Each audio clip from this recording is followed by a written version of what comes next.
بدر پچھلے 6 ماہ سے لڑکیوں کے ذریعے خاص قسم کی منشیات کی اسمگلنگ کر رہا تھا۔ آج بھی لڑکیوں سے بھرا ایک ٹرک بحری جہاز کے ذریعے روانہ ہونا تھا، مگر شہر کے حدود میں یہ ٹرک اچانک کہیں غائب ہو گیا۔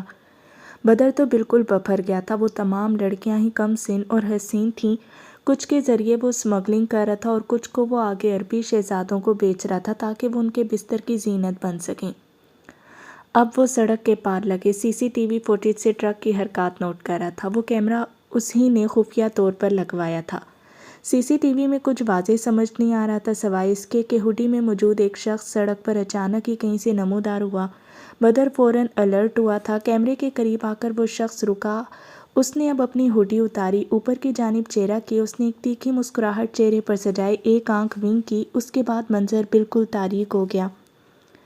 نائل افندی۔ بدر کا غصے سے برا حال تھا۔ یہ شخص ہر جگہ موجود ہوتا تھا، ایک شاہین اور دوسرا نائل۔ وہ ان دونوں سے تنگ تھا۔ شاہین ہمیشہ چھپ کر وار کرتا جبکہ نائل سامنے سے۔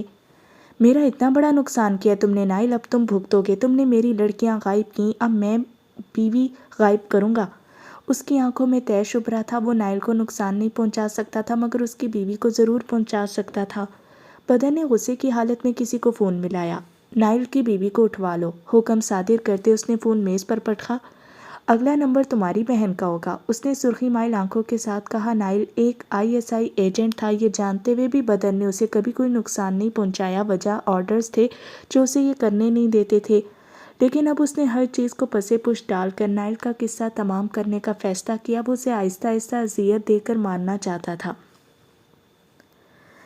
سنیہا ڈرائیور کے ساتھ شاپنگ کرنے مال گئی تھی۔ نائل نے اسے بالکل آزاد چھوڑ دیا تھا۔ وہ اس پر اب پابندیاں نہیں لگاتا تھا۔ واپسی کے راستے میں ایک وین ان کی گاڑی کے آگے آ رکی۔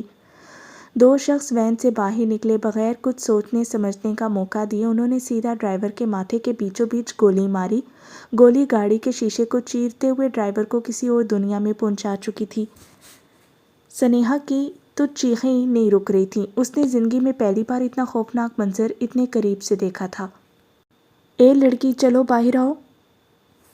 ایک شخص کی گرجدار آواز سنتے وہ کانپ اٹھی۔ چلو باہر نکلو۔ گاڑی کا لاک توڑے اس نے گھسیٹ کر اسے باہر نکالا۔ وہ مسلسل مزاحمتیں کر رہی تھی مگر سب بے سود۔ نائل، نائل۔ اپنا آپ چھڑوانے کی کوشش کرتے وہ بار بار اسے ہی پکار رہی تھی۔ اسے وین میں بٹھائے وہ وین کو آگے دوڑا لے گئے تھے۔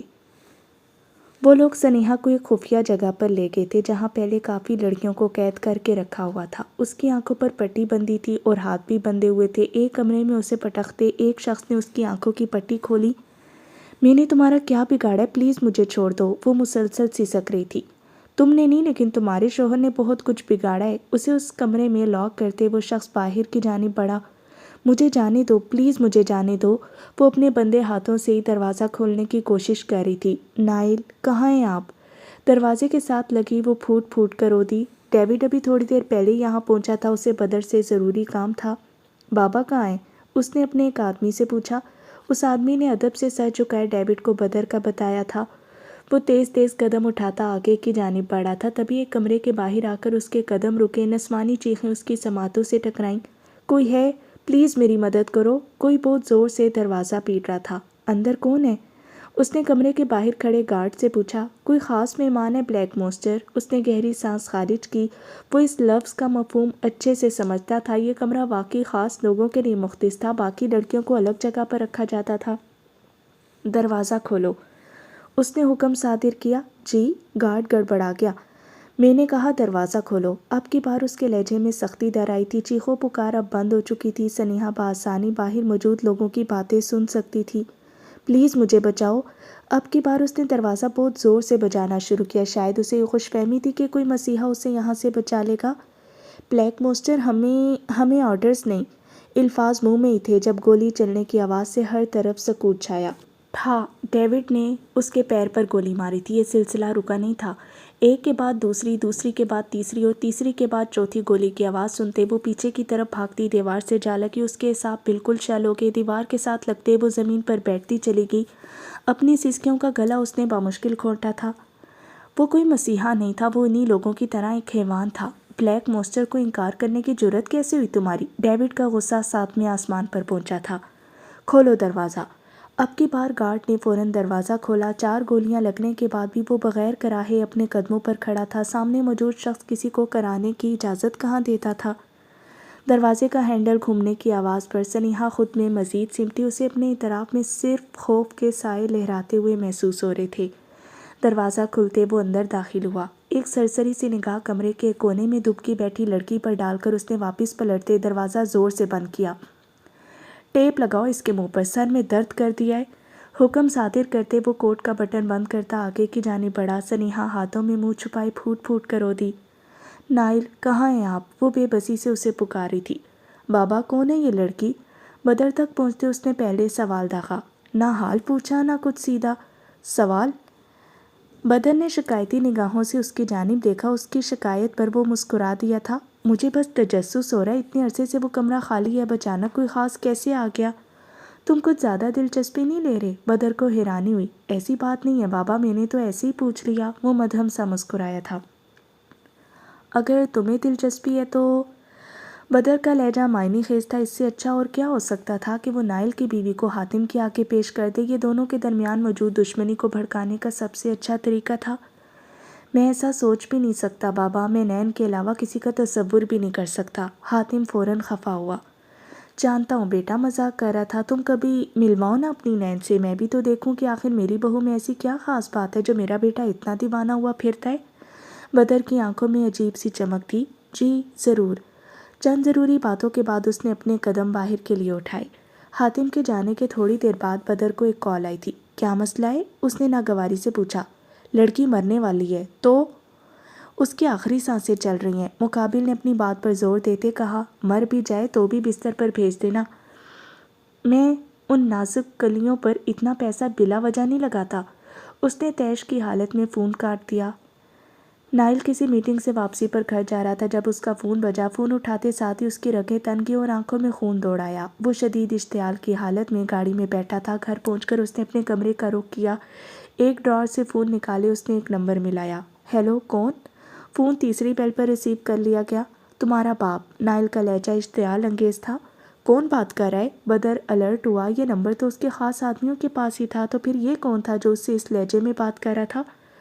بات مجھ تک تھی تو قابل برداشت تھی، مگر میری بیوی کو بیچ میں لا کر تم نے ٹھیک نہیں کیا۔ نائل نے ایک ایک لفظ چبا چبا کر ادا کیا۔ نائل، بدر کے لب مسکرائے تھے۔ تم نے مجھ پر حملے کروائے، دھمکیاں دی، میں نے نظر انداز کیا، لیکن کوئی میری عزت پر ہاتھ ڈالے یہ میں برداشت نہیں کروں گا۔ کیا کر لو گے؟ ہاں بولو۔ اس کے بعد میں تمہاری بہن کو اٹھواؤں گا، جو کرنا ہے کر لو۔ نائل کا خون کھولنے لگا۔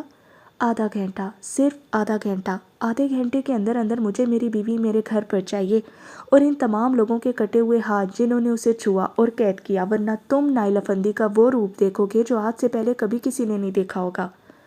اچھا کیا کرو گے تم؟ وہ استہزائیہ ہنسا تھا۔ اگلے 5 منٹ میں سمجھ آ جائے گی تمہیں۔ اسے تنبیہ کرتے نائل نے فون کاٹ دیا۔ 2 ٹکے کا میجر میرا کیا اکھاڑ لے گا؟ بدر نے زبردست کہکا لگایا۔ وہ اچھے سے جانتا تھا کہ ایکسپوز ہو جانے کے بعد وہ اپنی اہمیت کھو چکا ہے، اور ISI والے اب اس کے لیے کچھ نہیں کریں گے۔ اسے اتنے عرصے سے کوئی نقصان نہ پہنچانے کے آرڈرز بدر کو اوپر سے ملے تھے۔ ڈارک ورلڈ تقریباً دنیا کے ہر کونے تک پھیلی ہوئی تھی۔ وہ سبھی ایک دوسرے سے منسلک تھے۔ نائل کو ختم کرنے پر کوئی بھی راضی نہیں تھا۔ وجہ شاہین تھا، لیکن اب بدر کا صبر جواب دے گیا تھا۔ اگر نائل اس کے معاملات میں دخل دینے سے گریز نہیں کرتا تھا تو پھر وہ کیوں پیچھے ہٹتا؟ ٹھیک 5 منٹ بعد بدر کا دوسرا فون بجا۔ جو کچھ اس نے سنا تھا وہ اس کے پیروں تلے زمین کھینچنے کے لیے کافی تھا۔ ایسے کیسے ڈیل کینسل ہوگی؟ میں 5 کروڑ دے چکا ہوں، مجھے منشیات چاہیے۔ وہ اپنی جگہ سے اٹھ بیٹھا تھا۔ کیا مطلب؟ پیسے واپس نہیں ملیں گے؟ میں نے رقم ادا کی ہے تو مجھے منشیات چاہیے، ورنہ میری رقم واپس کرو۔ مقابل کا جواب اسے طیش دلا گیا۔ اگر اپنی سلامتی چاہتے ہو تو پیسے اور منشیات دونوں بھول جاؤ۔ فون کی اسکرین تاریک ہو چکی تھی، بالکل اس کے چہرے کی مانند۔ اتنے دنوں کی انتھک محنت کے بعد فرانس کے ایک مشہور گروہ کے ساتھ یہ معاہدہ طے پایا تھا۔ وہ اس خاص قسم کی منشیات کو پاکستان کی یونیورسٹیز کے اسٹوڈنٹس میں عام کرنا چاہتا تھا، لیکن اب اچانک ڈیل کا کینسل ہونا اس کے لیے بڑا دھچکا تھا، اور تو اور وہ لوگ پیسے دینے کو بھی تیار نہیں تھے۔ ابھی وہ اسی صدمے میں تھا کہ ایک بار پھر اس کا فون بجا۔ اس نے شکست خور حالت میں فون اٹھایا۔ فیکٹری میں آگ لگ گئی؟ اسے اپنے سماعتوں پر یقین نہیں آیا تھا۔ کیسے لگی؟ تم لوگ آخر… الفاظ ابھی منہ میں ہی تھے جب جیمز کی کال آئی۔ بدن نے دل کو مضبوط کرتے کال اٹھائی۔ لاہور والی حویلی پر حملہ ہو گیا ہے۔ وہ مزید نہیں سن سکتا تھا۔ بدن نے فوراً کال کاٹی۔ وہ نڈھال سا کرسی پر بیٹھا تھا، اس کی پیشانی پسینے سے تر تھی۔ کپ کپاتے ہاتھوں کے ساتھ اس نے دوسرا فون اٹھائے، نائل کو کال ملائی۔ وہ صوفے پر پیر پھیلائے لیٹا، اسی کی کال کا انتظار کر رہا تھا۔ کون ہو تم؟ پہلے والا غرور تمسخرانہ انداز اب کہیں غائب سا ہو گیا تھا۔ ایک پہیلی جسے کوئی نہیں سلجھا سکتا۔ تم کوشش کر کے دیکھ لو، مزید الجھ جاؤ گے، لیکن پہلے میرا مطالبہ پورا کرو۔ ٹھیک ہے، میں تمہاری بیوی کو بھیج رہا ہوں، لیکن یہ سب بند کرواؤ۔ یہ تو ممکن نہیں ہے۔ اگلے آدھے گھنٹے تک یہ سب ہوتا رہے گا۔ مجھے میری بیوی مقررہ وقت پر گھر پر چاہیے۔ اگر ایک سیکنڈ بھی اوپر ہوا تو ایسی تباہی آئے گی کہ تمہاری 7 پشتیں مل کر بھی بھرپائی نہیں کر سکے گی۔ کال کٹ کر کے نائل نے فون میز پر رکھا۔ اضطراب کی حالت میں نائل نے اپنی پیشانی مسلی تھی۔ اپنے ہاتھ میں پہنی گھڑی کو دیکھ کر وہ مضطرب سا وہاں سے اٹھا تھا۔ ہر گزرتا منٹ اس پر بھاری تھا۔ ٹھیک آدھے گھنٹے بعد ایک گاڑی ان کے گھر کے باہر رکی۔ نائل تیز تیز قدم اٹھاتا باہر لاؤنج کی جانب گیا۔ وہ اسے دروازے سے آتی دکھائی دی، روئی ہوئی خوفزدہ آنکھیں، سفید پڑتی رنگت، بکھرے ہوئے بال۔ نائل کا دل زور سے دھڑکا تھا۔ سنیہا! اس کے پکارنے کی دیر تھی۔ وہ بھاگ کر اس کے گلے لگی۔ کہاں تھے آپ؟ میں نے کتنا پکارا آپ کو، آپ کیوں نہیں آئے؟ اسے کالر سے دبوچے وہ ہچکیاں لے لے کر رو رہی تھی۔ نائل نے آہستگی سے اس کے گرد حصار قائم کرتے اسے پرسکون کرنا چاہا۔ باقی کا رومانس کمرے میں چل کر کرتے ہیں، گھر میں اتنے ملازم اچھا نہیں لگتا۔ وہ سر اٹھا کر اسے دیکھنے پر مجبور ہو گئی تھی۔ وہ شخص پاگل نہیں تھا، بلکہ پاگلوں کا سردار تھا۔ کس موقع پر کیا بات کرنی ہے، یہ اسے شاید کسی نے سکھایا ہی نہیں تھا۔ اتنے پیار سے مت دیکھو مجھے، پہلے ہی تم پر اتنا غصہ ہے، میرے کپڑے تک پریس نہیں کروائے تم نے۔ وہ بے یقینی سے اسے دیکھتی رہی۔ آپ ایک نہایت خود غرض انسان ہیں۔ وہ اس وقت ٹوٹی بکھری حالت میں تھی اور وہ شخص اسے سمیٹنے کے بجائے اپنے ہی رونے روئے جا رہا تھا۔ اور تم اس خود غرض انسان کی بیوی ہو۔ وہ اسے اپنے قریب کرتا اپنے اندر بھیج چکا تھا۔ تم ٹھیک ہو؟ نائل نے اس کے بال سہلاتے ہوئے نرمی سے پوچھا۔ نہیں۔ اس کی گردن کے گرد بازو حمائل کرتے وہ بلک بلک کر رو دی۔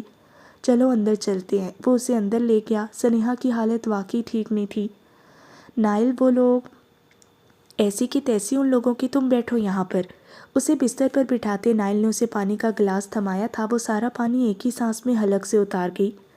نائل، میں بالکل پاک ہوں۔ سنیہا کی خوفزدہ آواز سنتے نائل نے چونک کر اس کی جانب دیکھا۔ میں سچ کہہ رہی ہوں۔ اس کی آنکھوں میں خوف کے ساتھ کہیں نہ کہیں ایمان بھی تھا، جیسے وہ اس کی بات کا یقین کر لے گا۔ تم سے جتنا پوچھا جائے نا، صرف اتنا بولا کرو، یہ بلا وجہ کی ٹرٹر مجھے نہیں پسند۔ اس کے لہجے میں برہمی تھی، جبکہ پہلی بار اس کی یہ برہمی سنیہا کے اندر ایک سکون اتار گئی۔ چلو لیٹو یہاں پر۔ خفکی نے کب نرمی کا لبادہ اوڑھا، سنیہا کو خبر ہی نہیں ہوئی۔ وہ لوگ کون تھے؟ میرے سسرال والے۔ نائل افندی کسی بات کا سیدھا جواب کیسے دے سکتا تھا؟ آپ بالکل بھی اچھے شوہر نہیں ہیں۔ وہ خفا ہوئی۔ اور تم بھی اچھی بیوی نہیں ہو۔ جواب دو بدو آیا تھا۔ چلو ابھی لیٹو یہاں پر، تھوڑا ریلیکس ہو جاؤ، پھر آرام سے لڑیں گے۔ نائل نے اسے لٹاتے ہوئے کہا۔ خود وہ اس کے پاس آ بیٹھا تھا، اس کا ہاتھ تھامتے سنیہا نے اس کی گود میں سر رکھا۔ آنسو ایک بار پھر بہنا شروع ہوئے۔ اس کے بالوں میں انگلیاں چلاتے وہ اسے اپنے ہونے کا یقین دلا رہا تھا۔ وہ آنکھیں میچے کافی دیر سے سکتی رہی۔ سو جاؤ عزیز من، نائل نے اس کے بالوں پر بوسہ دیتے کہا۔ سنیہا کے اندر ایک سکون سا اترا تھا۔ سنیہا بس کرو یار، تم اس وقت اپنے گھر پر ہو اپنے شوہر کے ساتھ۔ سنیہا کی آنکھ تقریباً ہر 10-15 منٹ کے بعد کھل جاتی۔ وہ اٹھ کر چیخنے چلانے لگ جاتی۔ وہ نائل کو اپنے پاس سے ہلنے بھی نہیں دے رہی تھی، گولی مار دی تھی یہاں ماتھے پر۔ سنیہا نے اپنی پیشانی چھوتے ہوئے کہا۔ نائل نے بے بسی سے اسے دیکھا۔ مجھے بہت ڈر لگ رہا ہے نائل، آپ پلیز کہیں مت جائیے گا۔ اس نے بچوں کی طرح سختی سے اس کا بازو پکڑا۔ میں کہیں نہیں جا رہا، تم تھوڑی دیر سو جاؤ۔ نائل نے اسے زبردستی جوس کے ساتھ نیند کی دوائی بھی دی تھی، لیکن اس کے باوجود بھی بار بار سنیہا کی نیند ٹوٹ رہی تھی۔ مجھے نیند نہیں آ رہی۔ وہ جب بھی آنکھیں بند کرتی تو آنکھوں کے سامنے کبھی ڈرائیور کا چہرہ آ جاتا تو کبھی ان گنڈوں کا۔ اب لوری تو سنانے سے رہا میں تمہیں، مجھے تو کوئی گانا بھی نہیں آتا۔ ہاں ملی نغمے آتے ہیں، سنو گی؟ وہ تپ کر بولا تھا۔ آپ بس میرے پاس رہیں۔ کوئی اور موقع ہوتا تو وہ ضرور اس بات کا برا مناتی، مگر اس وقت وہ بہت زیادہ ڈری ہوئی تھی۔ تمہارے پاس ہی ہوں، اب کیا سٹیمپ پیپر پر لکھ کر دوں؟ وہ خاموش رہی جبکہ سو مسلسل جاری تھی۔ یہی وہ لمحہ تھا جب نائل کا صبر جواب دے گیا۔ اس نے ایک جھٹکے سے اس کا بازو پکڑے، اسے خود سے الگ کیا، اسے بستر پر لٹاتے وہ اس پر جھکا۔ چپ چاپ سو جاؤ ورنہ اسٹور میں بند کر دوں گا تمہیں، بالکل ویسے جیسے فارم ہاؤس پر کیا تھا، پھر رہنا سانپوں اور بچھوں کے ساتھ۔ نائل کی آنکھوں میں ہنوز سختی دیکھ کر وہ غصے سے کمبل تانتی کروٹ بدل گئی، جبکہ دبی دبی سسکیاں ابھی بھی جاری تھیں۔ سنیہا، مجھے اب تمہاری آواز نہ آئے، میں نے کل ہی اسٹور کی صفائی کروائی تھی، وہاں ایسا کچھ بھی نہیں تھا۔ کمبل کے اندر سے ہی ڈب ڈبائی آواز آئی۔ وہ نہ چاہتے ہوئے بھی ہنس دیا۔ بے فکر ہو، تمہارے لیے لے آؤں گا، میں سو گئی ہوں۔ کمبل درست کرتے اب سنیہا نے آخری جملہ کہا، پھر نیند اس پر غالب آ گئی۔ نائل نے شکر کا کلمہ پڑھا تھا، وہ اسے اپنے پاس سے اٹھنے دیتی تب بھی وہ بدر کا کوئی بندوبست کرتا۔ حاتم اور عینین باہر گھومنے کے لیے آئے تھے۔ برکھا رت کی وجہ سے تقریباً آئے روز ہی مینا برستی۔ عمر، گاڑی رکواؤ، وہ تقریباً چیخ اٹھی تھی۔ کیا ہوا نین؟ وہ سامنے دیکھو ڈھابا ہے، چلو کچھ کھاتے ہیں؟ وہ پرجوش سے اس کے ہاتھ پر دباؤ دیے بولی۔ اگر تمہیں کچھ کھانا ہے تو کسی اچھے ریسٹورنٹ سے کھاتے ہیں نا، بھائی بھی ساری زندگی یہی کہتے رہے ہیں، تم سارے مرد ایک جیسے ہوتے ہو۔ وہ منہ پھلاتی رخ موڑ گئی۔ نین، یہ ان ہائیجینک ہوتا ہے۔ عمر نے اسے سمجھانا چاہا، تمہیں مجھ سے محبت ہی نہیں ہے۔ وہ روحان سی ہوئی۔ اچھا ٹھیک ہے، چلتے ہیں۔ وہ اس سے نہیں جیت سکتا تھا، وہ اس وقت شہر سے کافی دور تھے، یہ عینین کی ہی ضد تھی، وہ اس موسم کو انجوائے کرنا چاہتی تھی۔ بارش کے پانی میں پورا شہر ہی نہایا ہوا تھا۔ وہ سڑک کو پار کرتے دوسری جانب جا رہے تھے۔ آسمان پر اب کے بادلوں کی آنکھ مچولی جاری تھی، درختوں کے پتے چمکتے موتیوں کی بوندوں کی وجہ سے مزید جھک کے ننھی ننھی کونپلیں کھلنے کے لیے جیسے برکھا رت کی ہی منتظر تھیں۔ اطراف میں خاردار جھاڑیاں کسی ریگستان میں موجود کیکٹس کے پودے کی مانند گردن تان کر کھڑی تھیں۔ عمر، یہ سب کتنا خوبصورت ہے نا؟ عینین نے ستائشی نگاہوں سے ارد گرد دیکھتے کہا۔ اس کے بھورے ریشمی بال آبشار کی مانند کمر پر پھیلے تھے۔ وہ اس وقت کریم کلر کے سوٹ میں ملبوس تھی، جبکہ حاتم نے جینس کے اوپر اولیو رنگ کی شرٹ پہن رکھی تھی۔ وہ موبائل پر مصروف تھا۔ حاتم کا موڈ آج کچھ ٹھیک نہیں تھا۔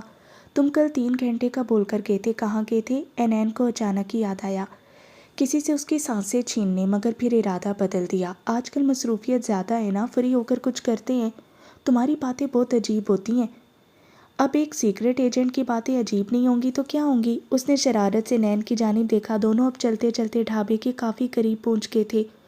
اف، یہ باتیں پبلک پلیسز پر نہیں کرتے، ایک سپائی کبھی اپنی پہچان نہیں بتاتا۔ نین دبا دبا سا گویا ہوئی، اسے ڈر تھا کہ کہیں ان کی باتیں نہ سن لے۔ اگر بتا دے تو؟ عمر نے اسے سائڈ سے مائل پاس کی۔ تو پھر وہ کچھ بھی ہو سکتا ہے، لیکن ایک سپاہی نہیں۔ کچھ زیادہ ہی معلومات نہیں ہے تمہیں؟ کہیں تم بھی ایک سپاہی تو نہیں؟ حاتم نے اس کے گرد بازو پھیلائے مسکراتی نگاہوں سے پوچھا تھا۔ نہیں، اگر ہوتی تو سب سے پہلے تمہیں مارتی۔ عینین نے اپنے گرد سے اس کا بازو ہٹاتے کہا۔ کیوں؟ حاتم نے بھنوئے سکیڑے اسے واپس خود سے قریب کیا۔ عمر، تم یہ کیا کر رہے ہو؟ ہم اس وقت گھر پر نہیں ہیں۔ وہ اس کی بڑھتی جسارتیں دیکھ کر جھینک گئی۔ یہ میرے سوال کا جواب نہیں ہے، پہلے جواب تو پھر چھوڑوں گا۔ عینین نے گہری سانس خارج کرتے ارد گرد دیکھا تھا۔ سچ شکر کہ کوئی بھی ان کی جانب متوجہ نہیں تھا۔ بہت سارے جرم ہیں، سب سے پہلا جرم تو مجھے بالکل وقت نہیں دیتی۔ میں اس وقت تمہارے ساتھ ہوں، اور کیا کروں؟ حاتم نے آہستگی سے اسے خود سے الگ کیا۔ ہر وقت تو تمہارے ہاتھ میں یہ فون ہوتا ہے؟ آنکھیں گھمائی عینین نے شکوہ کیا۔ آج کل مصروفیت تھوڑی زیادہ ہے، تم بیٹھو میں ابھی آتا ہوں۔ موبائل پر جیمز کا میسج دیکھ کر اس نے عینین سے ایکسکیوز کیا۔ وہ منہ بسور کر ایک ٹیبل کے گرد پڑی کرسی پر جا بیٹھی۔ حاتم کے لیے فی الحال اس کا کام زیادہ اہم تھا۔ عینین کو وہ بعد میں تفصیل سے منا سکتا تھا۔ کال ملائی وہ تھوڑا آگے گیا، لیکن سگنلز نہ آنے کی وجہ سے وہ سڑک پر چل دیا۔ باجی، کیا لاؤں آپ کے لیے؟ سب کچھ جو بھی تمہارے پاس ہے، سب تھوڑا تھوڑا لے آؤ۔ جب حاتم کو اس کی پرواہ نہیں تھی تو وہ کیوں اس کے بارے میں سوچ کر اپنا موڈ خراب کرے؟ عینین نے مسکرا کر اپنے دائیں جانب دیکھا۔ اس حسین موسم میں وہ جیسے کہیں کھو گئی تھی۔ ریڈیو پر دھیما دھیما سا میوزک چلنا شروع ہوا، پھر یہ دھن گانے کے سروں میں تبدیل ہوئی۔ عینین آنکھیں بند کی ان سروں میں جیسے کھو گئی تھی۔ کاسائے عشق لے کے یار کی کھوج میں نکلے، دو نین دیوانے یہ کس موج میں ہے نکلے۔ کسی کے کندھا ہلانے پر وہ ہوش میں آئی۔ یہ آپ کے لیے۔ ایک بچے نے ایک پھول کے ساتھ اسے ایک خط بھی پکڑایا۔ اتنی دیر میں وہاں کام کرنے والا لڑکا اس کے لیے کھانا لے آیا تھا۔ باجی، یہ ہمارے ڈھابے کی سب سے خاص چائے ہے جو میں آپ کے لیے لے کر آیا ہوں۔ اس نے کھانے کے ساتھ چائے کا کپ بھی عینین کے سامنے رکھا۔ وہ مدھم سا مسکرا دی۔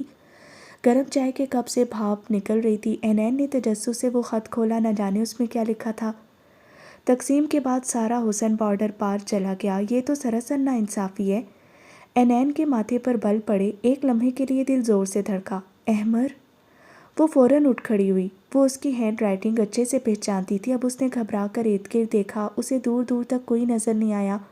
اینین نے ابھی ایک قدم ہی آگے بڑھایا تھا کہ اس کا پیر ٹیبل سے ٹکرایا۔ چائے کے چند گھونٹ کپ سے باہر چھلکے، گانے کے سر اب بھی ماحول پر اپنا اثر چھوڑے تھے۔ او صاحب تیری باندھی ہوں میں، او صاحب تو جیتا جند ساری ہاری میں۔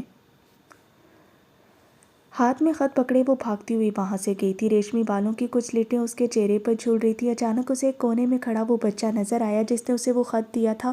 وہ بھاگتی ہوئی اس کی جانب گئی۔ یہ کس نے دیا آپ کو؟ اس نے ہانپتے ہوئے پوچھا۔ اس نے، بچے نے ایک سمت اشارہ کیا۔ اینین نے اس کی انگلی کی سمت دیکھا۔ وہاں تو کوئی نہیں ہے، ویران سنسان سڑک۔ آپ؟ اس سے پہلے کہ اینین مزید کچھ پوچھتی وہ بچہ وہاں سے بھاگ گیا۔ وہ اس کے پیچھے جانے ہی لگی تھی جب کسی نے اس کے کندھے پر ہاتھ رکھا۔ اس کے دل کی دھڑکنیں بے ترتیب ہوئیں۔ کبھی ایسا بھی ہو روبرو تم بیٹھو، ہماری آنکھوں سے ذرا خود کو دیکھو۔ وہ بے اختیار پلٹی تھی۔ نین، تم یہاں کیا کر رہی ہو؟ حاتم نے مسکرا کر استفسار کیا۔ وہ گھبرا گئی تھی۔ موسم خراب ہو رہا ہے، کبھی بھی بارش ہو سکتی ہے، گھر چلیں؟ اینین نے اس بات میں سر ہلایا۔ کھایا تو کچھ بھی نہیں تم نے، بس بل پے کروانے کا بہانہ تھا یہ۔ اس کے گرد بازو حمائل کرتے وہ اسے آگے لے جا رہا تھا۔ وہ خاموش رہی۔ کبھی ایسا بھی ہو روبرو تم بیٹھو، ہمارے دل کی لگے تیرے دل کو۔ ہر بڑھتے قدم کے ساتھ سروں کی آواز مدھم سے مدھم ہوتی جا رہی تھی۔ کسی انجانے احساس کے تحت اس نے مڑ کر دیکھا۔ اسے سڑک کنارے سیاہ ہوڈی میں ایک شخص دکھا تھا۔ اس کے دیکھتے ہی وہ پلٹ گیا۔ پردہ دل پوشی جام چاہت نوشی، میں عشق کے سر چڑھ بولوں یا اوڑھوں خاموشی، تجھ سے کیا پردہ کروں تو میرا آئینہ، تیری دید کا خوں تو لگے جیسے امرت پینا۔ وہ آگے کی جانب چلتے مسلسل مڑ مڑ کر اسے دیکھتی رہی تھی۔ اب منظر دھندلا گیا تھا۔ سیاہ ہوڈی میں موجود وہ شخص جا چکا تھا۔ میز پر پڑی چائے اب ٹھنڈی ہو چکی تھی۔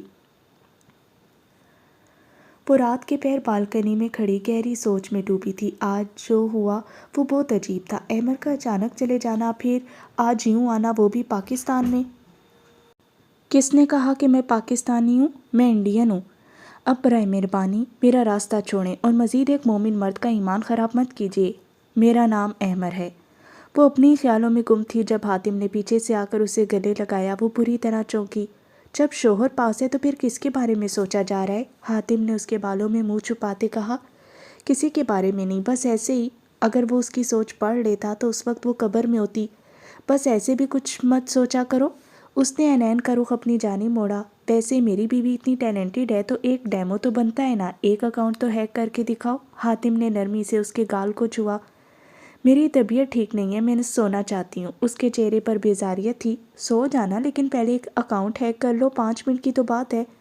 عمر تمہارے ساتھ آخر مسئلہ کیا ہے؟ تم کیوں عجیب عجیب باتیں کر رہے ہو؟ تم بالکل ویسے ہی سوال پوچھ رہے ہو جیسے پھپھو پوچھتی تھی۔ وہ صبح سے اینین کو کوریدنے کی کوشش کر رہا تھا جبکہ اینین کو اس کے سوالات سے شدید کوفت ہو رہی تھی۔ اچھا ریلیکس ہو جاؤ، تم آرام کرو۔ اس کے بگڑتے تیور دیکھ کر وہ محتاط ہوا۔ وہ منہ بناتی بستر پر جا کر لیٹی۔ شاید مجھے غلط فہمی ہوئی ہے، احمد نہیں ہو سکتا، اور اگر ہے بھی تو میں کیوں اس کے بارے میں اتنا سوچ رہی ہوں؟ اینین نے سر جھٹکتے آنکھیں موندی۔ وہ صبح کے وقت بیڈ گراؤنڈ سے ٹیک لگائے بیٹھی تھی جبکہ نائل آفس کے لیے تیار ہو رہا تھا۔ جانا ضروری ہے کیا؟ اس کے لہجے میں اداسی تھی۔ تم کیا چاہتی ہو کہ ساری زندگی تمہارے پلوں سے بندھا رہوں؟ سنیہا نے بے بسی سے سر پیچھے ٹکایا۔ وہ شخص سیدھا جواب دینا جانتا ہی نہیں تھا یا پھر یہ خاص کرم نوازی صرف اسی پر تھی؟ آپ اتنے روڈ کیوں ہیں؟ ریسٹ واچ پہنتے نائل کے ہاتھ رکے تھے، ماتھے پر تیوری چڑھائی اس نے گردن موڑ کر سنیہا کو دیکھا۔ کل سے تمہارے نخرے اٹھا رہا ہوں، تمہیں اپنے ہاتھوں سے جوس تک پلایا اور کھانا بھی بستر پر لا کر دیا، اور تم کہہ رہی ہو کہ میں روڈ ہوں؟ وہ صحیح معنوں میں خفا ہوا۔ ہاں یہ سب تو کیا تھا آپ نے، لیکن سب سے اچھا مجھے تب لگا جب آپ نے مجھ سے اظہار محبت کیا۔ اٹھ کر بیٹھتے وہ شرمائی تھی۔ میں نے کب کیا اظہار محبت؟ وہ حیران ہوا۔ آپ نے مجھے عزیز من کہا۔ میں نے کب؟ نائل نے سوالیہ نظروں سے اس کی جانب دیکھا۔ کل آپ نے کہا تو تھا کہ سو جاؤ عزیز من۔ سنیہا نے اسے یاد دہانی کروائی۔ جاگتے ہوئے بھی خواب دیکھتی ہو کیا؟ میرا دماغ خراب ہے جو میں یہ کہوں گا، اور وہ بھی تم سے؟ وہ تمسخرانہ ہنسا۔ آپ نے کہا تو تھا۔ وہ کنفیوز ہوئی۔ تم نے خواب دیکھا ہے، بلکہ خواب میں بھی غلطی دیکھا ہے۔ میں نے کہا ہوگا بھاڑ میں جاؤ وبال جان۔ سنیہا کا منہ بے اختیار کھلا۔ بہت برے ہیں آپ۔ اس نے منہ بسورے رخ موڑا تھا۔ Okay bye. وہ بیگ اٹھاتا اجلت بھرے انداز میں باہر گیا۔ انہوں نے کہا تھا یا پھر نہیں کہا تھا؟ اس نے اپنے دماغ پر بھرپور زور ڈالا مگر اسے ٹھیک سے یاد نہیں آ رہا تھا۔ سینے پھلانگتے وہ نیچے لاؤنج میں آیا۔ میم کو ناشتہ کرواؤ اور میڈیسن دے دینا اور بالکل بھی کوئی کام نہ کرنے دینا۔ اگر اس نے کوئی کام کیا نہ تو پھر تم اپنی خیر منانا۔ ملازمہ کو سختی سے باور کرواتے وہ آگے بڑھا۔ اور ہاں، ایک سیکنڈ کے لیے بھی اکیلا مت چھوڑنا۔ اگر کوئی مسئلہ ہو تو مجھے فوراً کال کرنا۔ جاتے جاتے اسے پھر یاد آیا ملازمہ نے ادب سے اس بات میں سر ہلایا تھا۔ رات کی تاریکی میں جب ہر طرف سکوت چھایا ہوا تھا، دو لوگ ایک سنسان جگہ پر ملے تھے، ایسی جگہ جہاں کوئی بشر تو دور کوئی جانور تک نہیں تھا۔ یہاں نہ کوئی سگنلز تھے اور نہ ہی کوئی ٹیکنالوجی۔ یہ ملاقات بہت کم ہی ہوتی تھی۔ آپ کو یہ نہیں کرنا چاہیے تھا۔ اب سب کی توجہ شاہین سے ہٹ کر آپ پر جائے گی۔ تو کیا میں اپنی بیوی کو ایسے ہی چھوڑ دیتا؟ نائل برہمی سے گویا ہوا۔ کوئی اور راستہ نکال لیتے، مگر اب بدر آپ کو سرچ کرے گا۔ کرتا رہے، کچھ ہاتھ نہیں لگے گا۔ نائل کو جیسے کوئی پرواہ ہی نہیں تھی۔ وہ آپ کو نقصان پہنچا سکتا ہے۔ وہ خواب میں بھی ایسا نہیں سوچ سکتا۔ ویسے بھی اس کا بندوبست کرنے کا سوچ لیا ہے میں نے۔ کیا کریں گے آپ اس کے ساتھ؟ مقابل نے دلچسپی سے پوچھا۔ میں نہیں کروں گا، جو بھی کرے گا اس کا منہ بولا بیٹا کرے گا۔ اصل کھلاڑی وہی ہے جسے پتا ہو کہ دو دشمنوں کو آخر لڑوانا کیسے ہے۔ نائل کی آنکھوں میں عجیب سی چمک تھی، جبکہ اس کی بات پر مقابل نے ستائشی نگاہوں سے اس کی جانب دیکھا۔ پچھلے 2 دن سے بدر بن پانی کی مچھلی کی معنی تڑپ رہا تھا۔ اس نے بھاری مقدار میں پیسہ لگا کر بہتر سے بہترین ہیکر کو ہائر کیا، لیکن ان سب نے جو اسے بتایا تھا وہ ناقابل یقین تھا۔ اب بھی وہ سر پکڑے اپنے کمرے میں بیٹھا تھا۔ میری انفارمیشن کے مطابق ان کا تعلق ISI سے ہے۔ وہ ایک ریٹائرڈ میجر ہے۔ اس کا تعلق تو کبھی ISI سے تھا ہی نہیں۔ سن 2022 سے وہ ملیشیا کے ایک گروہ کے لیے کام کر رہا ہے۔ ISI سے اس کا کوئی لنک شو نہیں ہو رہا۔ سن 2020 سے وہ فرانس کے ایک جانے مانے گروہ کے ساتھ سمگلنگ میں ملوث ہے۔ پاکستان میں رہ کر وہ امریکہ کے لیے کام کرتا ہے۔ یہ تمام پراپرٹی اس بات کا منہ بولتا ثبوت ہے۔ بدر نے غصے سے 7 بڑی میز الٹ دی۔ نائل افندی، تم آخر ہو کون؟ اب وہ کمرے کی چیزیں اٹھا کر پٹک رہا تھا۔ میں اتنی بڑی غلطی کیسے کر سکتا ہوں؟ میں نے شاہین کے بجائے تمہیں کیوں نہیں کھوجا؟ کیوں؟ اس نے گلدان ڈریسنگ ٹیبل کے آئینے پر دے مارا تھا۔ تم کوئی سپاہی نہیں ہو۔ میں یہ کیوں نہیں سمجھ سکا؟ مجھے لگتا تھا کہ تم سامنے اس لیے کیونکہ تم شاہین کو بچا سکو، لیکن در حقیقت تم خود کو بچا رہے تھے۔ اب کہیں جا کر کڑیوں سے کڑیاں جڑنے لگی تھی۔ دروازہ نوک ہونے کی آواز سے وہ چونکا۔ آؤ عارف، آؤ، بتاؤ کیا پتہ چلا؟ اس نے جس سے بھی پتہ کروایا تھا تقریباً سب کے بیانات مختلف تھے۔ آخری امید عارف ہی تھا۔ وہ ایک ٹین ایجر لڑکا تھا، لیکن بچپن سے ہی انہی لوگوں کے ساتھ رہتا تھا۔ وہ ٹیکنالوجی میں خاصی مہارت رکھتا تھا۔ نائل ایک سپاہی نہیں ہے۔ اس نے ISI تبھی چھوڑ دی تھی جب وہ ایکسپوز ہوا تھا۔ مجھے لگتا ہے کہ وہ ISI کا نام استعمال کر کے کوئی بہت بڑی پلاننگ کر رہا ہے جو ہم لوگ سمجھ نہیں پا رہے۔ اور شاہین، اس کے بارے میں کیا پتہ چلا؟ کچھ نہیں، بس اتنا کہ وہ نائل کا دوست ہے۔ اسفند نام ہے اس کا، مگر کیسا دکھتا ہے، کہاں ہے، یہ نہیں پتا۔ عارف نے بے بسی سے کہا۔ ٹھیک ہے، تم جاؤ یہاں سے۔ بدر کا دماغ اس وقت کافی الجھا ہوا تھا۔ وہ کچھ دیر ٹھنڈے دماغ سے سوچنا چاہتا تھا۔ میں تمہیں کبھی ایسا کچھ کرنے کے لیے نہیں کہوں گا جو تم نہیں کرنا چاہتی۔ میرے لیے میری نین اہم ہے۔ وہ بستر پر بیٹھی ہوئی تھی، جبکہ حاتم گھٹنوں کے بل زمین پر بیٹھا اس کے دونوں ہاتھ تھامے ہوئے تھا۔ میں بس یہ چاہتا تھا کہ ہم دونوں مل کر اس ملک کے لیے کچھ کریں، لیکن اگر تم نہیں کرنا چاہتی تو کوئی بات نہیں۔ میں کروں گی، تم جو کہو گے میں وہ کروں گی۔ حاتم نے چونک کر اس کے سپاٹ چہرے کی جانب دیکھا۔ عمر نین کے لیے یہ سب کرے نہ کرے، لیکن وانیہ افندی شاہین کے لیے یہ ضرور کرے گی۔ اس کی جانب دیکھے وہ مدھم سا مسکرائی تھی۔ تھینک یو سو مچ۔ حاتم کی آنکھوں میں خوشی کی چمک ابھری۔ مزید کسی بھی گفتگو سے پہلے اس کا فون وائبریٹ ہوا۔ نائل کا وائس میسج دیکھ کر اس کے ماتھے پر بل پڑے۔ وہ انین سے ایکسکیوز کرتا کمرے سے باہر گیا تھا۔ مزید کسی بھی گفتگو سے پہلے اس کا فون وائبریٹ ہوا۔ نائل کا وائس میسج دیکھ کر اس کے ماتھے پر بل پڑے۔ وہ انین سے ایکسکیوز کرتا کمرے سے باہر گیا۔ ماتھے پر تیوری چڑھائے اس نے ناگواری سے وائس میسج کھولا تھا۔ وہ جیسے جیسے سنتا جا رہا تھا اس کا پارا 7ویں آسمان تک پہنچتا جا رہا تھا۔ وہ ابھی ابھی گھر لوٹا تھا۔ کمرے میں داخل ہوتے اسے ٹاول سے بال رگڑتی اپنی شریک حیات دکھی۔ یہ کون سا وقت ہے شاور لینے کا؟ اس کی بات پر وہ پلٹی تھی۔ گیلے گھنے بال پشت پر بکھر گئے۔ شاور لینے کا کوئی وقت ہوتا ہے کیا؟ سنیہا نے الٹا استفسار کیا۔ مجھے ایسا لگتا ہے تم نے یہ جان کر کیا، مجھے قابو میں کرنا چاہتی ہو نا؟ بیگ سائڈ پر رکھے، کوٹ کا بٹن کھولے، وہ مسکرا کر اس کی جانب بڑھا۔ کیوں ایسے قابو آ جائیں گے آپ؟ اس کے قریب جاتے سنیہا نے مسکرا کر اس کی گردن میں باہیں ڈالیں۔ تمہارے ارادے مجھے ٹھیک نہیں لگ رہے۔ نائل نے اس کی کمر کے گرد بازو ڈالتے اسے مزید قریب کیا۔ میرے ارادے بالکل ٹھیک ہیں۔ اس نے مسکرا کر اپنی سیاہ آنکھیں اس کی سنہری آنکھوں میں گاڑی تھیں۔ اچھا جی، نائل نے دوسری ہاتھ کی پشت سے اس کی گال سے لائی۔ آپ اب بھی کہیں گے کہ آپ کو مجھ سے محبت نہیں؟ اس کا خوشگوار موڈ دیکھ کر سنیہا نے موقع پر چوکا لگایا۔ مجھے تم سے محبت؟ نائل کی نگاہوں نے اس کی سراہی دار سے چہرے کی طرف کا طواف کیا، پھر اس کی آنکھوں پر آ کر اس کی نظریں ٹھہر گئیں۔ اس کے چہرے پر موجود مسکراہٹ کہیں غائب ہوئی۔ اس نے ایک جھٹکے سے سنیہا کو خود سے دور کیا۔ رخ موڑے، اب وہ گہری گہری سانسیں لے رہا تھا۔ وہ بالکل ہکا بکا رہ گئی۔ نائل، کیا ہوا آپ کی طبیعت؟ سنیہا نے اس کا بازو پکڑا جسے وہ فوراً جھٹک گیا۔ جاؤ یہاں سے۔ کوٹ اتارے اس نے حد درجہ نرم لہجے میں کہا۔ جی؟ وہ نہیں سمجھی تھی۔ میں نے کہا ابھی اور اسی وقت نکلو میرے کمرے سے۔ اس کی دھاڑ پر وہ سہم کی۔ نائل آپ؟ اس کی آواز بھر آ گئی تھی۔ تمہیں ایک بار میں کہیں بات سمجھ نہیں آتی؟ وہ شدید مشتعل انداز میں گویا ہوا۔ ٹھیک ہے مت جاؤ، میں ہی چلا جاتا ہوں۔ وہ لمبے لمبے ڈگ بھرتا باہر کی جانب بڑھا۔ اور دوبارہ یہ چونچلے کرنے کی ضرورت نہیں ہے، میں ان سے متاثر نہیں ہوتا۔ دھڑام سے دروازہ بند کرتے وہ چلا گیا۔ سنیہا کی آنکھیں نمکین پانیوں سے بھر گئیں۔ وہ شخص اس کی سمجھ سے باہر تھا۔ اگر وہ اسے عرش پر بٹھانا جانتا تھا تو فرش پر پٹخنا بھی جانتا تھا۔ حاتم شدید غصے کی حالت میں بدر کے گھر گیا تھا۔ بابا بابا، وہ مسلسل چلاتا ہوا اس کے کمرے کی جانب بڑھا۔ کیا ہوا ڈیوڈ؟ اس کا اشتعال انگیز روپ دیکھ کر بدر پریشان ہو گیا۔ یہ سب کیا ہے بابا؟ حاتم نے سرخی مائل آنکھوں سے ریکارڈنگ پلے کی۔ کیا کر لو گے؟ ہاں بولو، اس کے بعد میں تمہاری بہن کو اٹھواؤں گا، جو کرنا ہے کر لو۔ ریکارڈنگ سنتے بدر کے گلے میں گلٹی ابھری۔ آپ میری نین کے بارے میں ایسا کیسے بول سکتے ہیں؟ بتائیں بابا۔ وہ بالکل آپے سے باہر ہوا۔ تم غلط سمجھ رہے ہو بیٹا، میں تو بس نائل کو دھمکانے کے لیے۔ وہ خاص مہمان اس کی بیوی تھی نا؟ بدر خاموش رہا۔ آپ ایسا کیسے کر سکتے ہیں بابا؟ عورتوں کو درمیان میں لانے کی کیا ضرورت ہے؟ غصے سے اس کی رگیں تن گئی۔ میں تو لڑکیوں کی اسمگلنگ کے بھی خلاف ہوں، اور آپ اس کی بیوی اور میری بیوی کو درمیان میں لے آئے؟ تم اس وقت غصے میں ہو، ہم بیٹھ کر بات کرتے ہیں۔ بدر نے اسے چھونے کی کوشش کی۔ مجھے کوئی بات نہیں کرنی۔ آپ اگر میرے بابا نہ ہوتے نا تو میں اس حرکت پر آپ کے ٹکڑے ٹکڑے کر کے چیل کووں کے آگے ڈال دیتا۔ بدر سانس نہیں لے سکا۔ اس کی قوت صلاحیت جیسے سلب ہوئی تھی۔ تو کیا وہ اتنے عرصے ایک سانپ کو دودھ پلاتا رہا تھا؟ بہت کام کر لیا آپ نے، آج کے بعد آپ صرف آرام کریں گے۔ آپ ملیشیا جائیں گے اور اب ساری زندگی ایک گھر تک ہی محدود رہیں گے۔ آپ کی عمر کام کرنے کی نہیں، تسبیحاں پڑھنے کی ہے۔ بدر تو اس کی بات سن کر بالکل ہکا بکا رہ گیا۔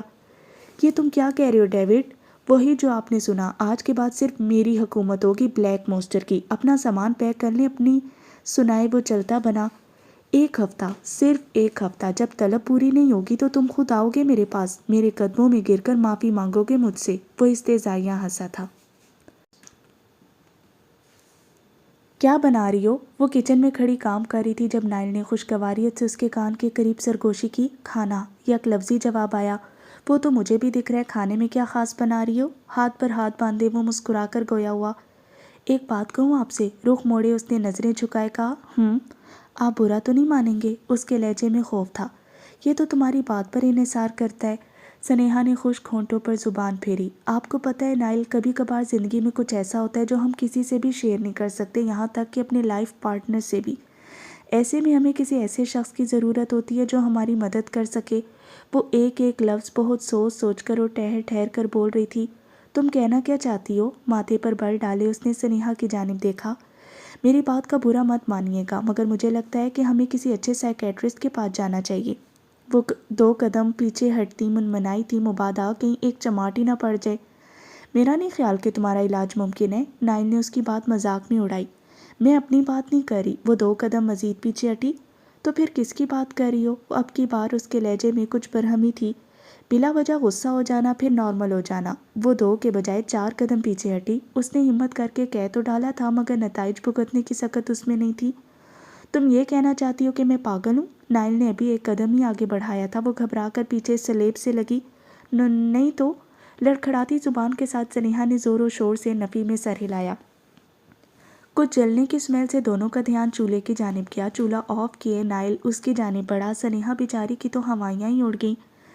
میں پاگل نہیں ہوں سنیہا، اس کے قریب جاتے نائل نے اس کے کان کے قریب سرگوشی کی۔ وہ سختی سے آنکھیں میچ کی تھی۔ میں صابر ہوں، اپنے کہے وہ چلا گیا تھا۔ وہ کافی دیر خالی اور ذہنی کی حالت میں وہیں کھڑی رہی، ہمیشہ کی طرح آج بھی نائل کی بات اس کے سر سے گزری تھی۔ گارڈز کے بٹن دبانے کے بعد دروازہ کھلا۔ وہ زینے پھلانگتا مغرورانہ چال چلتا نیچے اترا۔ ہر سمت اندھیرا چھایا ہوا تھا، دیواروں پر جگہ جگہ مشعلیں روشن تھیں۔ میں تنگ آ گیا ہوں اس سب سے، اب اس کھیل کو ختم کرنے کا وقت آ گیا۔ تمہاری سزا پوری ہوئی، اب موت کا وقت آ پہنچا ہے۔ ڈیوڈ نے زمین پر بے سود پڑے وجود کو ٹھڈا مار کر اٹھایا تھا۔ میری بیوی کو بے وقوف بناتے تھے، اس سے کام نکلواتے رہے ہو، تمہاری جرأت کیسے ہوئی میری بیوی کے ساتھ یہ سب کرنے کی؟ اسے بالوں سے دبوچتے حاتم نے اسے کھڑا کیا۔ اس نے اپنے ایک بندے سے پیٹرول منگوایا تھا، اس کا منہ دبوچے حاتم نے اس کے منہ کے اندر پیٹرول کی بوتل انڈیلی۔ پیٹرول نکل نکل کر اس کے منہ سے باہر آ رہا تھا۔ میری نین کے ساتھ باتیں کرتے تھے تم؟ دو گھونسے اس کے پیٹ میں جڑتے حاتم نے اب کی بار ایک ڈبہ اٹھایا۔ ڈبے کے اندر چھوٹے چھوٹے بچھو دیکھ کر یوسف کی آنکھوں میں خوف کے سائے لہرائے۔ لو کھاؤ اسے۔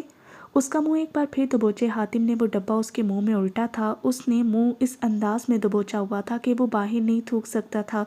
جب تک وہ بچھو اس کے حلق کے اندر نہیں اترے تھے حاتم نے اسے نہیں چھوڑا تھا۔ وہ زمین پر گرا، تڑپ تڑپ کر مارا تھا۔ اس پر ایک تنفر بھری نگاہ ڈال کر وہ وہاں سے گیا تھا۔ اسے آج کسی اور کو بھی کیفل کردار تک پہنچانا تھا۔ ایک پہاڑی کے قریب حاتم نے گاڑی روکی۔ ارد گرد جنگل ہی جنگل تھا۔ اس کے ساتھ والی سیٹ پر ماہم بیٹھی ہوئی تھی۔ تم مجھے یہاں کیوں لائے ہو؟ یہ وہی جگہ تھی جہاں نینا کا ریپ ہوا تھا اور صوفی کی موت۔ تمہیں ایک آخری موقع دینے، بھاگ جاؤ۔ میں وعدہ کرتا ہوں کبھی تمہارے پیچھے نہیں آؤں گا، لیکن اگر تم نہیں بھاگی تو پھر میں تمہیں تا عمر زندہ رکھوں گا اور وہ اذیت پہنچاؤں گا کہ تمہاری روح کانپ اٹھے۔ حاتم کی آنکھوں میں آگ بھڑک رہی تھی۔ بھاگ جاؤ۔ دروازے کا لاک کھولے حاتم نے ایک بار پھر کہا۔ وہ سہم کر وہیں بیٹھی رہی۔ میں نے کہا بھاگو۔ اس کی غراہٹ پر وہ ہڑبڑاہٹ میں دروازہ کھولے باہر بھاگی۔ وہ بھاگتے بھاگتے کافی دور آ گئی تھی۔ وہ اسے بہت دور سے دیکھ رہا تھا۔ یہی وہ سڑک تھی جہاں اس کی بہن خون میں لت پت وجود کے ساتھ پڑی تھی۔ حاتم نے غصے سے گاڑی میں چابی گھمائی، گاڑی کو فل سپیڈ سے چلائے۔ وہ ماہم کے پیچھے گیا۔ اپنے پیچھے اسے آتا دیکھ کر ماہم کی سپیڈ مزید تیز ہوئی۔ وہ جتنا تیز بھاگ سکتی تھی اتنا تیز بھاگی۔ اچانک ہی اس کا پیر پھسلا، وہ سڑک کے بیچوں بیچ گری۔ حاتم فل سپیڈ سے گاڑی چلائے اس کی جانب بڑھا۔ موت کے خوف کے احساس سے اس کی سختی سے آنکھیں میچیں۔ اس کے قریب آ کر حاتم نے گاڑی کو بریک لگائی، گاڑی کا شیشہ نیچے کیے وہ پھر غرایا تھا۔ بھاگو ماہم، اگر میرے قہر سے بچنا ہے تو بھاگ جاؤ۔ وہ پھولے تنفس کے ساتھ بامشکل اٹھ کر بھاگی۔ یہ کھیل اگلے آدھے گھنٹے تک چلتا رہا۔ ایک جگہ آ کر وہ تھک ہار کر سڑک پر بیٹھ گئی۔ اس کی سکت اب ختم ہوئی تھی۔ اس نے روتے ہوئے ہاتھ جوڑے۔ وہ اسے گھما پھرا کر واپس اسی سڑک پر لے آیا تھا۔ اس کی بے بسی سے محظوظ ہوتے وہ گاڑی سے باہر نکلا۔ اب اس نے گاڑی کی چابی زمین پر پھینکی۔ زندگی یا موت؟ گاڑی کے ساتھ ٹیک لگائے حاتم نے پرسکون انداز میں پوچھا۔ موت۔ وہ ہاتھ جوڑے سسکی۔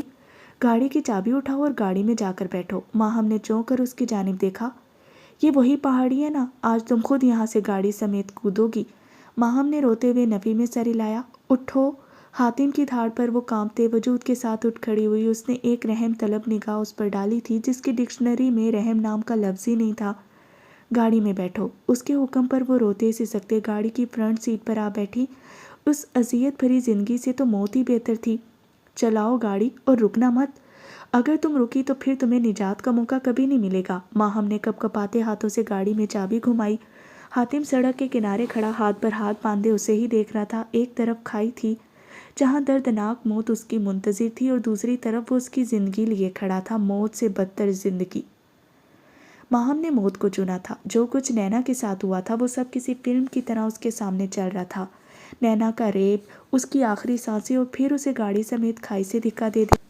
ایکسیلیٹر پر پاؤں رکھے اس نے گاڑی فل سپیڈ میں چلائی تھی۔ اس نے آخری بار آنکھیں بند کی، اپنے تمام تر گناہ یاد کیے۔ گاڑی اب نیچے جا گری۔ آگ کے شعلے بھڑکنے لگے۔